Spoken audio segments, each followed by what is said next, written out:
13 minutes past 13 minutes past 9 ndo panengwa zichina mese nekuti bata nakwamakaita kwese kwamurunge muri kuti bata muri tuzatavimbisa zvakare kati nhasi katinenge tichimbobata timbonzwa kuti vaimbi vedu zvakamira sei. So nasi ndina Oswell Mupunga ndiachange tichitaura naye tichimbonzwa kuti zvakamira sei, ndichipi zvavainazvo zvavari kunge vari kutipa vachangotibata. Inyano Central Radio 95.8 we are broadcasting live from the Midlands capital right here in the city of Progress. Muno mgweru mchando imomo tinenge tirimo tichipisa. So makasonga wazotibata 0719222099 kana kufona pa 0542220099. Sori katibe tangoenderera mberi tibe tangovhura tibe tangopinda muchikamu chatavimbisa tinawa ososari vanyo tisatanzwa kuti zvakamira sei kati timbovhura nekambo kubva kwavari na Oswell Mupunga ne culture voices zvikanzi takatokuvana kanonzi chido.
So kamba ukova kuna Oswell Mupunga ndiye atina inasika pane chino chirongwa tichimbonzwa kuti zvakamira sei. Sinoti mangwanana akanaka kwamuri Mr. Oswell. Mangwanana akanaka mukoma Farali. Mangwanana akanaka muri weZimbabwe vagari veMidlands muri sei. So vanhu vanga vada kuziva vangonzwa kuti Oswell vada kuzoti ndiani vanyatsinzwa kuti zvakambomira sei. Anonzi Oswell Mupunga ndiani? Right. Oswell Mupunga murume akaberekwa mugore ra1982 musi wa6 November kuguruve. Akaberekwa nababa naamai Mupunga, asi baba vachinzi Jan Chimanikire, amai vanonzi Emilda Janga. Saka ndo kumira kwakaita Oswell Mupunga. Akadzidza paChimanikire Primary School from grade 1 to 7, then form 1 to form 4 takadzidza pa St. Francis and St. Clair High kuguruve ikoko.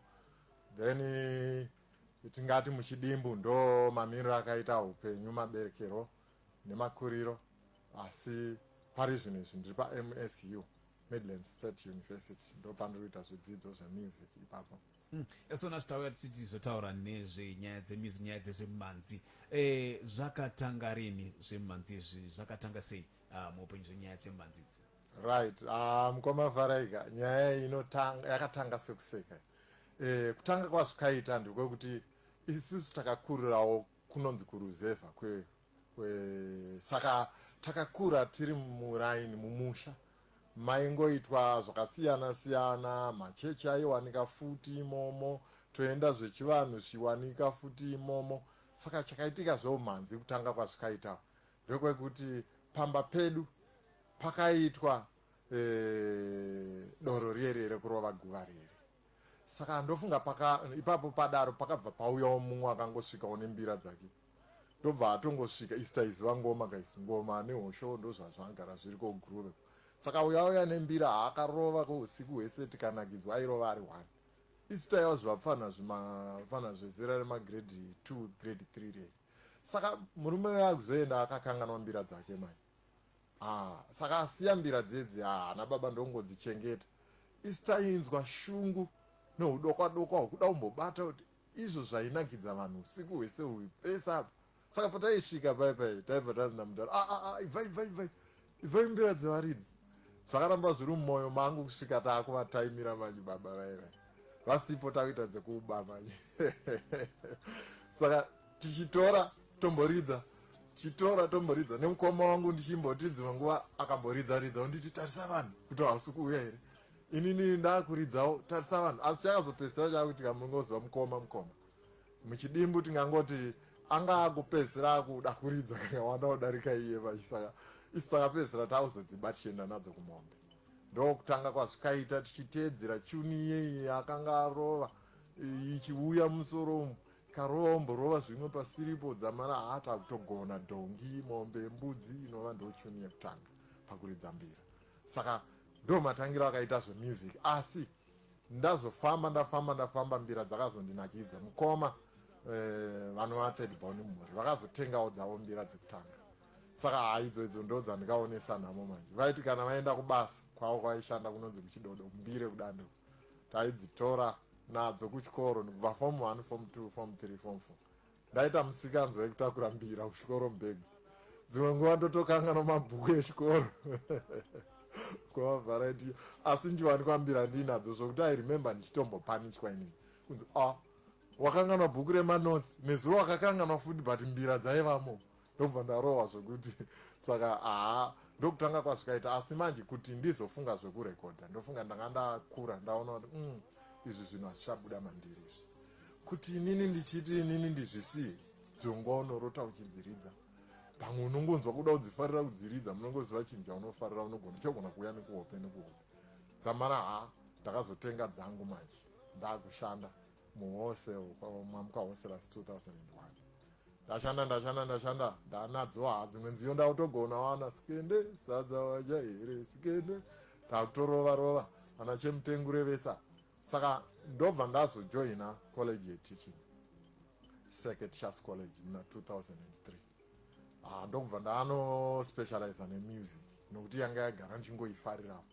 Ukoko ndokwatikazomboti vandudzwei tatakusunungurwa pasisina zvokurohwa unzi mune mbira zvakazvapera manje. Saka ndokutanga kwazvikaita usvikawo ndakufunga kuzoitawo zvimbo zvangu. Asi chimbo chekutanga ndofunga matangiro akaita chimbo changu chakatanga sefani.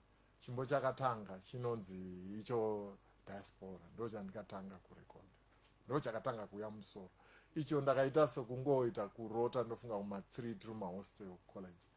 Ndakangorota ndichiita ndapinda mushopu ndobva ndanzwa redhiyo ichitongorirawo ipapo, but redhiyo yairira song iyoyo yese zvairi kusvika kwokutanga kusvika kwokupedzisira. But ndichimuka manje ndokuedza kufunga kuti iyi song itine yakadaro here isu, ndikanyatsoona kuti hapana song yakadai so ndobva ndatongoitora sezvairi, ndobva ndatongotanga nayo ndo first song pakukombosa. So tiri panyaya dzemumanzi toita sana nemi ndedzipi dzamati marekodha dzakawanda zvakadi dzamarekodha pane maalbum here zvakamira sei panyaya pamatanga zvekurekodha? Right, tingangoti zvadaro recording, first recording ndakaita 2011 kuDiamond Studios, saka then ndakarekodha album yainzi Diaspora, kasong kako song yandataura iyeyi ndiyo yandikabva ndangoita title track yaine masongs anosvika 7. Pane song yekuti Diaspora, koita yekutanga andida, koita kumakura, koita kure kure, koita inonzi Zimbabwe, koita kekuti ndiudze. Saka ndo masongs aivapo pafirst album yakatanga urira muna 2012. Then pakati apa pakamboda kuti remei apo ndobva ndambomira kurekodha, asi ndakazorekodha imwe mucovid nemwe nguva yecovid yanga yakada kuti omei, ndo pandikarekodha album, but haina kuzogona kupera, recording yakazopera last year, ndo patikazonyatsoita zvakanaka inonzi Dzinde, ndiyo ine kambo kabva mukurira kanonzi Chidwa. Saka third album yakatopera kare, chasara kuti tizoronga tiburitse mune zvakanaka. So pakunyora dzamunonyora idzi dzimbo dzamunonyora idzi dzinouya sei? Munodziwana ipi? Vamwe vanoti tinorota, vamwe vanoti aiwa ndinongoona zvirungu zviitika ndobva ndangonyora, dzimwe dzinongoti yangouya musoro. Dzenyu dzamunonyora idzi dzinofamba sei, dzinouya sei? Inini sezvandataura, song yekutanga iyo ndo yakanyatsokuuya kuhope iyo zvakanaka. Dzimwe dzese ndakutongojoinidza zvandinoona zvitoitika ndotonyorawo ipapo. Imwe tune inongouyawo kana wakangogara so unogona kutongonzwa pauya kachuni kadikidiki wozongodevelopa uchiwedzera mazwi ndinobatanidza ndichiona zviri kuitika munyika pari zvinezvi. So tichienderera mberi ipapapa, musambo wenyu imimi wamunoridza imimi wakamira sei, unonzi chii, musambo upi uyu? Right, musambo wandiri kufamba nawo unonzi Chimurenga music. Nyaya yechimurenga iyi kuti uzonzi Chimurenga ndofunga kutanga kwazvo netombodidzokerei mashure shoma. Chimurenga chinonzi pakatanga kushungurudzika vatema muno muZimbabwe, kuuya kwaita vaitora nhaka dzavo vachena ava, ndo panonzi Chaminuka ndiye waiva nemweya, tingangoti ndo mweya waitungamirira vatema panguva iyoyo. Ndo wakaudza vanhu kuti murenga vari kuti imi kuti nhaka yenyu idzoke, shandisai ngoma, mbira, hosho muchiimba nziyo, ndo chava chombo chenyu chekutanga chekurwisa nacho nhaka kuti idzoke.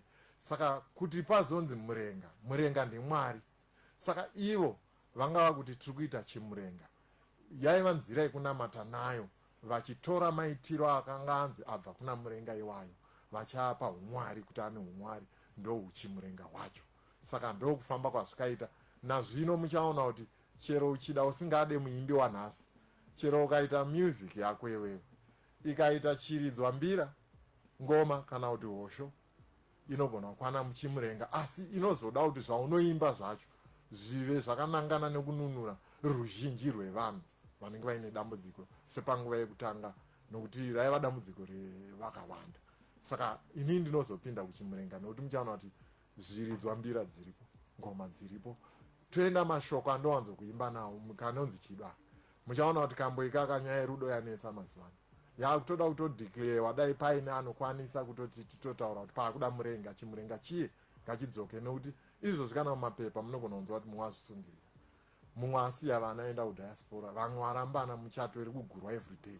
Saka munoona kutoti chimurenga chikutoridiwa ipapa.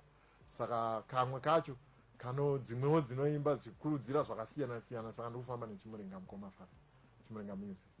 So chindara mbere pane patatanga chitauro sati tasvika pachirongwa ndichifudza kuti todzirova dzakamira sei mati ndiridze kanotera kanonzi hapana asina wake kanotaura nezveyaka right hapana asina wake muchaona kuti kadzokera futi mudzinde rerudo album inonzi dzinde tuviri riti chido katotaura zvedzinde asi riri rerudo hapana asina wake dzinde rerudo kushungurudzana muchaona kuti mukugara munogona kushungurudzana kaidzidzisa kuti ngatirege kusvika panguva yekushungurudza mumwe uchifunga kuti iwewe unogona kuita simba pamusoro pemumwe munhu sika kwatikaitwa takangoenzana iwewe paunoramba mumwe munhu nhasi mukoma farai musazoramba amaiguru kumba muchingoramba cheteka chivaisira mabhegi pagedhi munogona kutoona mumwe achitova nhonga achienda nawo ndo zvataedza kutaura kuti batisisa iyeye wawinaye iyeye kutadzirana kugonerana ngatigarei zvakanaka nokuti tikada kunyatsokutirana zvisirizvo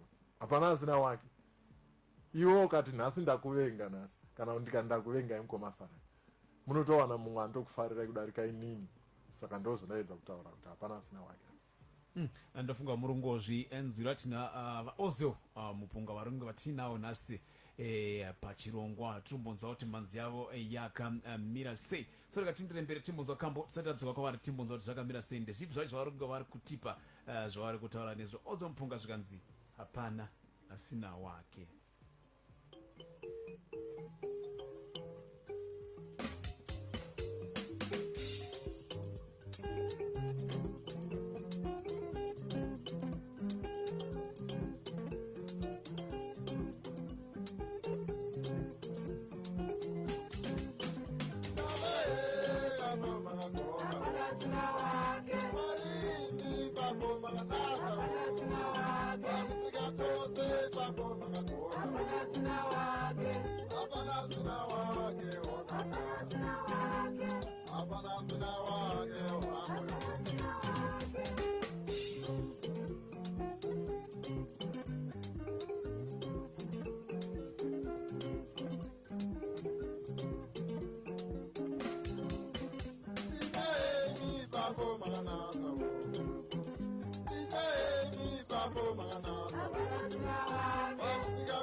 So ndo Oswell Mupunga zvikanzi hapana asina wake, hanzi Mwari pakusika papo makagona hapana asina wake. So tikuenderera mberi tinavo zvakare tichimbonzwa kuti nhoroondo yavo yakamira sei zvakadii. So tichienderera mberi tichibata nyaya yedu yatinenge tofamba nayo.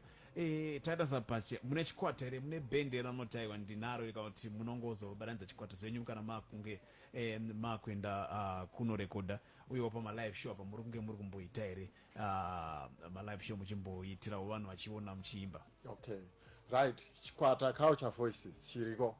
Ndine vakomana vandotogara navo inini vechikwata ichi kuguruve kufamu kumunda. Ndokwatinopracticira ikoko tichiita zvatinoita. Asi sezvinei munongoziva tichiri kukambairawo panombowanika pachimboti pamwe paita gepi vende nechishona. Chikwata chiriko chakasimba. Ndofunga inini wacho ndinonyora nziyo, ndinoridza mbira. Then koita anonzi Michael Kandeya, anobva kudande yeye, ndiye anorova bass guitar. Koita anonzi Last Johnny, anoridza rhythm. Saka magitara toshandisa maviri. Then kobva kwaita anonzi Cashon Mutitima, anorova drum. Saka pavakadzi vamuri kunzi vachidaira vamwe vacho ndimadhamu ndamainini venyu vanenge vachitodaira namainini. Saka anyway tiri kuti pavakadzi panozowanika vari vaviri. Pane vamwewo zvavo vanouya vachiti vakauya kumborekodha vakabatikana munongoziva madzimai, dzimwe nguva vanowanika vachibatikanawo vachikwanisa kuenda. Ipapo ndo patinomboti tambowanawo vatambotora vamboshanda ivavo. Saka ndokumira kwakaita chikwata pari zvino. Malive shows hamabvunza, malive shows kuita tiri kuita, asi munongoziva kuti covid yakambozunza zvakawanda. Mucovid makavhiringika especially isu tichiri kukura nemabhizinesi madiki, mamwe akatovhara, tine urombo, asi isu hatina kuzovhara zvedu, takamboti vharei ndokurongedza. Malive shows tichiri kuita. Saka nazvino tichiri kungoita asi atidzikirei, because kare ndichiri kuyoka tatombenge tawana promoter. Anga kutoti promoter, I remember ndichitomborovaona kwamajaha praise na 2017 ngamboita share ona stage tabatanzwa na promoter kwama Mathias Miri rikatomboridza nawo kwamataso vai ndofunga vamwe vaziva asi ndo akamboimba vakashupa nekambokanzi shanda ine simba tivake Africa iyo tivake maZimbabwe mfana tivake Africa. Takamboita navo show, ndofunga kwamatoki takamboita navo. Saka ndiri kureva kuti zvambotisimuke, but tasvika mucovid munoona kana vanga vaumboshandidzana navo vamwe vacho unenge usaziva kuti zvamira sei, asi mashozi tiri kutanga kutosimbisa futi bendi, asi vanotida takatogadzirira kana nhasi togona kutongouya izvozvo. So tiri papo vatiri vada kunge vachinzwa utaiwa zvechokwadi vari kutaura ndo vari kunge vari kuimbawo nzimbo idzi zvechokwadi zvemusic vanonyatsodzirova. So ndaona mauya nembira, hambwasi mumbotiroverawo zvichoma kuvateereri vakateerera vambonzwa kuti zvechokwadi aiwa vaoziwo ndezvechokwadi ndemanzi zvechokwadi ipapo. Aiwa tinokuroverai, hameno tokuroverai kapi. Anyway regai timbokuroverai kanonzi Diaspora, kari paalbum yekumashure sezvo tichiitaura zvealbum nzinde, togona kuroverai kanonzi Diaspora. Right.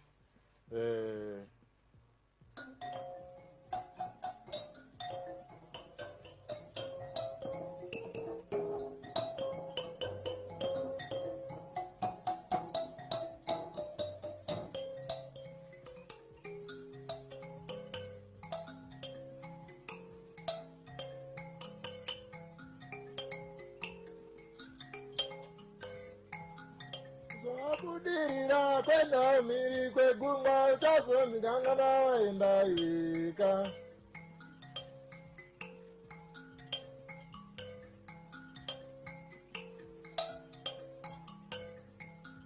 Zvabudirira kwenda mhiri kwegungwa utazondikangana waenda ika.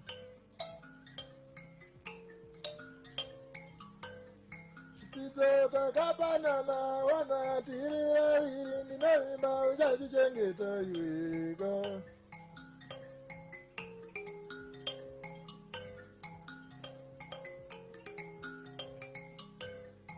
kana wasvika kure ndinoda unyorere tsamba unozviziva uri wanguga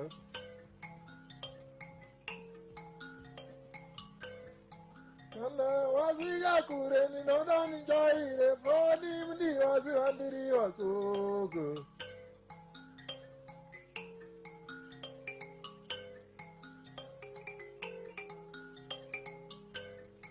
wana wasvika kure hauchaninyorera tsamba unodzoka here tiwanane iwe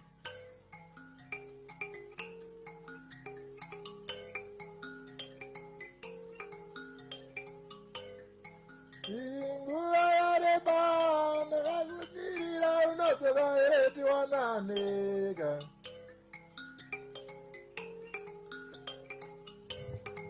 wazondikangama iweka ndiwo wazondikangama kuna kunonaka kumirira ini kunonaka kumirira ini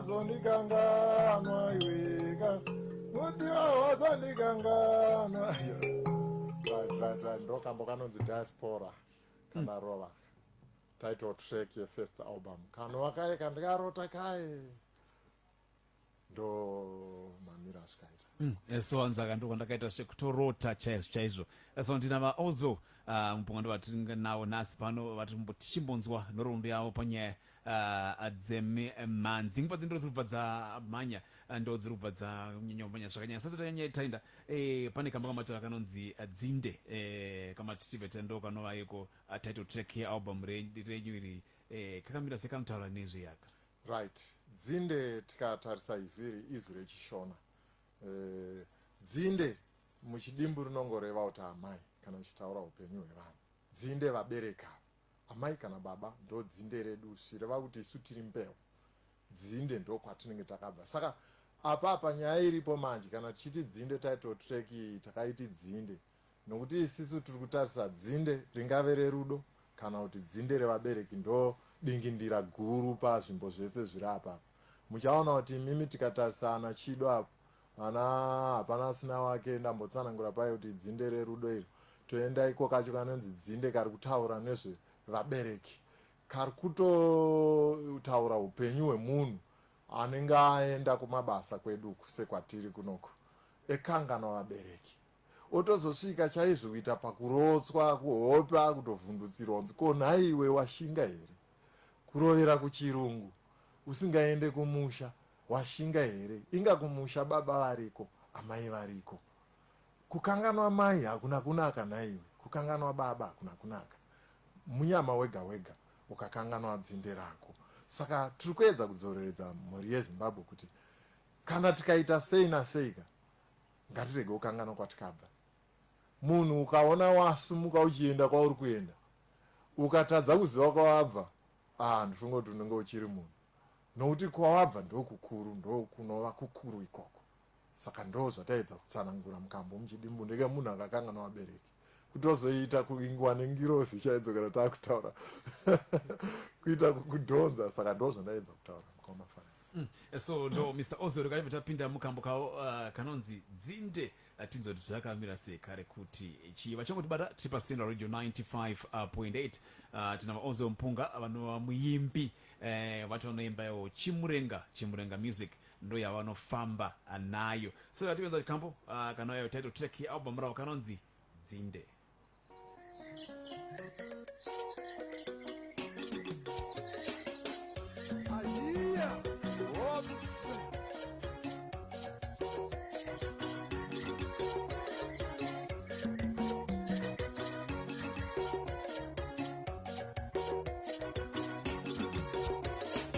Onaiwe was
So kamba kuna Oswell Mupunga kanonzi dzinde ndo title track album ndo kacho zitari album iroririka kanonzi dzinde vachangoti bada tunge tinawo ndo vatinawo muno mu studio kadongo wabata ndikaringo pa mkanazo kari nokwaza kufona pa 054 222 0099 054 2220099 kadongo uchinge uchitaura nawo chikubva wabata ibaba noti ndasakona minutes mashoma tinawo kana kutumira message pa 0719220099 eso tikati petango pinda tipetango petango wadze ndodzo kupatsa amanya chiendera mberi ndopo muimbi wa munoti muno muZimbabwe yayo ndikaona umukana daumboti timbeta collab naye ndimbo ndikaona bora ndimboimba naye ndimba kana kamboka zviri kana zvitatu kana kamwe chete zvako pawaimbi vade muno muZimbabwe. Ya apa munenge mandiomesera nokuti mazodoma mumwe chete.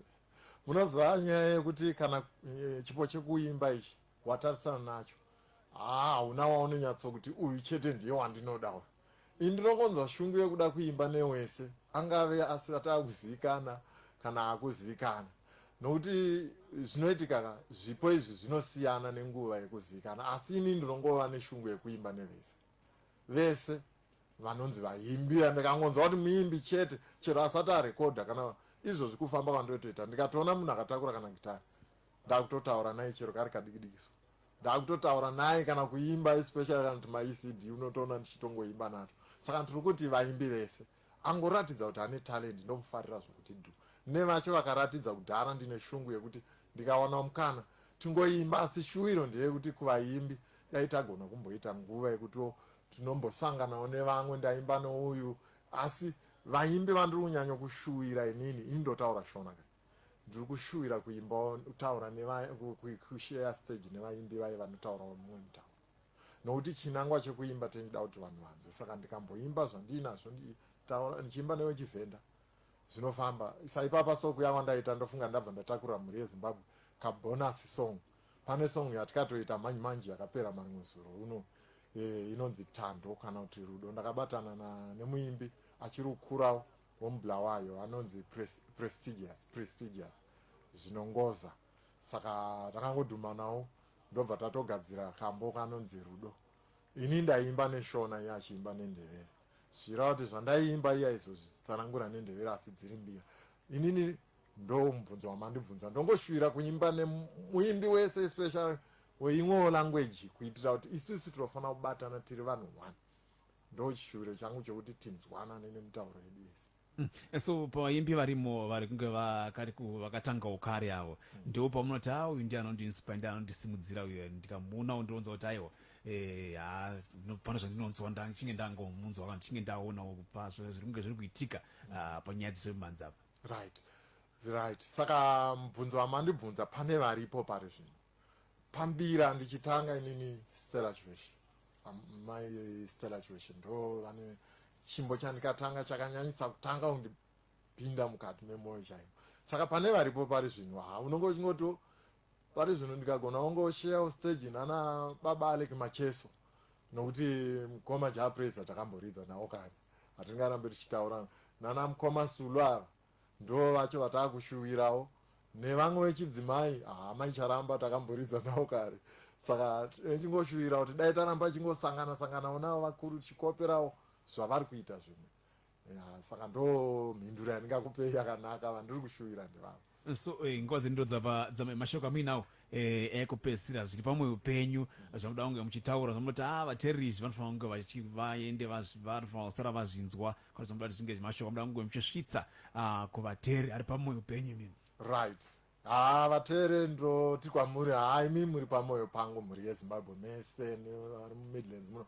Kuuya kwandaita ndosaka ndati ndauya ndakabatawo single track yatikapedza marimwe zuro uno yatikaita iyo muchainzwa vachakuridzirai zvavo, asi zviri pamwoyo pangu ndezvekuti onai isisu vaimbi tichiri kukambaira. Muimbi wega wega anosangana nematambudziko akasiyana siyana pakufamba zvienderana nenzira yake nekwaari kubva. Saka zvazviri izvi kuuya kwataitawo kudai so inzira yekutotiwo mutizive muteererewo zvatiri kuimba. Mukuimba umu unogona kugona kana kutadzawo, hauzogona zvese. Zvipo izvi unenge wakachipiwa, asi pakuchishandira ibasa zvakafanana nekujara hakunetse, asi kusakurira nokukohwa zvinozosiyana siyana. Tiri kuti isisu kuuya kwataitawo kutsvaga rutsigiro kwamuri, zvatiri kuimba izvozvo ndimunoona kuti zvakamira sei, asi chinangwa chikuru ndechekuti muteererese mune dzidziso dzimwe dzinogona kubatsirai. Then taakuti isisu kana tikatarisa pakufamba kwatiri kuita panyaya yekuimba, pane matambudziko akafanana nekutiwo dzimwe nguva unobva watadza kuzivawo kuti zvino ndingasimuke sei, tingashambadze sei mumanzi.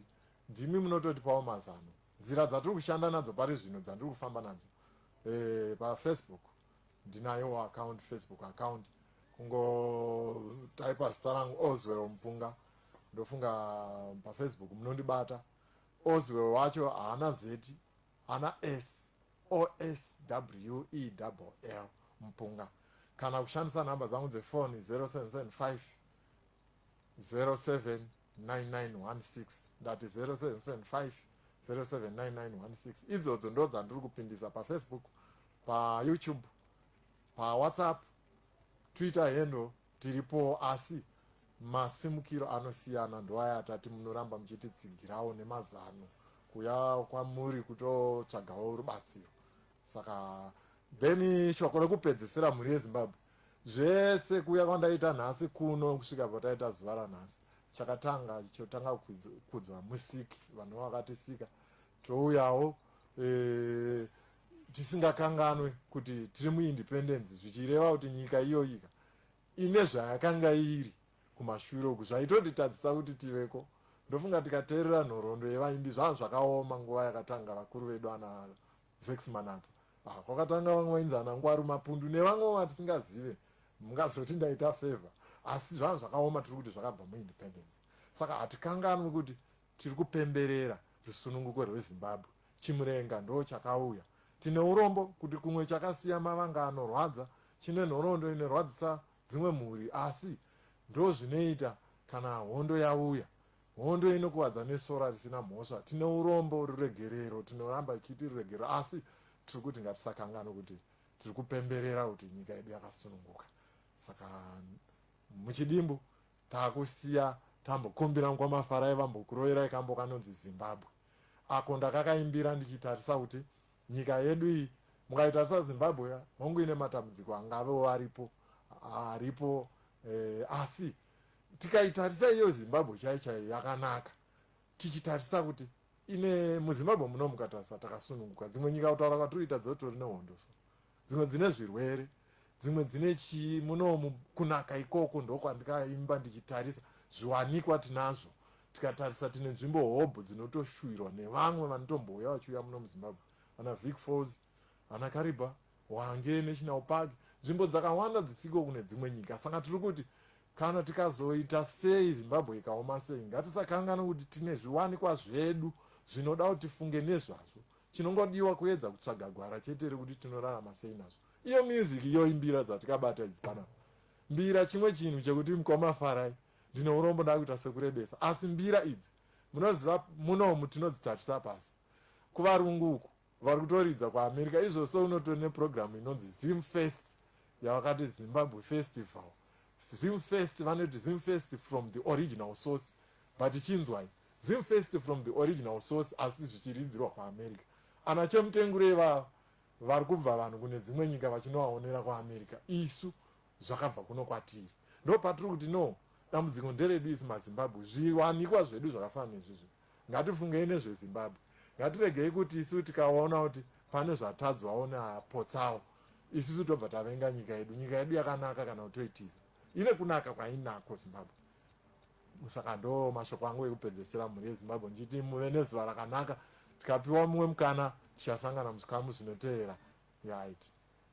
Aiwa ndofunga tichakudaidza zvakare ndofunga vanhu vanzwa kuti aiwa panotaurwa pane mashoko akawanda zviripo sare dangoti nguva dzedu ndo dzava dzaita shanje toda kuti ndaimese inonzi Central Radio 95.8 ndo patanga tinavo tina Oswell Mupunga vachimbotitsanangura vachimbotipawo nhoroondo yavo mafambiro avari kuita munyaya dzezvemimhanzi. Ini Standards Farai wekwamoyo sekuimbisa kuti ndakusiyai makateerera kambo kubva kuna Oswell Mupunga kanonzi Zimbabwe.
Mwaka nifunza kuti